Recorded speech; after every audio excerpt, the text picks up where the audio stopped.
Tega smo že preizkusili po slovenskih cestah in tu je naše mnenje. Novi mali Peugeot na skrajnem robu nosu razkazuje oznako v pisavi, ki spominja na tisto pri nekdanjih, zgodovinskih Peugeotih. Kakšno je sporočilo? No, te retro črke nas odpeljajo v daljno Peugeotovo zgodovino. Sam videz avta pa v spomin prinese nekdanjo 205-ko, malo simpatično, dinamično, ki je še posebej zažigala v verziji GTI.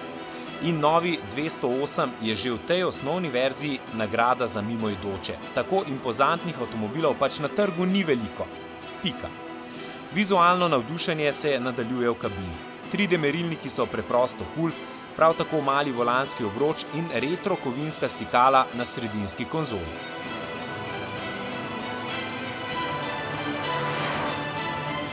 A je tudi druga plat tega avta. Iz stališča uporabnosti je avto zgolj povprečen.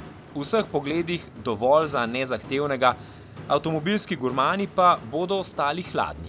Ni najbolj prostoren, ni najbolj udoben, motor je bolj grob kot pri tekmecih, manjka celo tista živahnost legendarne 205-ke. Vse je torej kar v redu, oblika pa je celo še veliko več.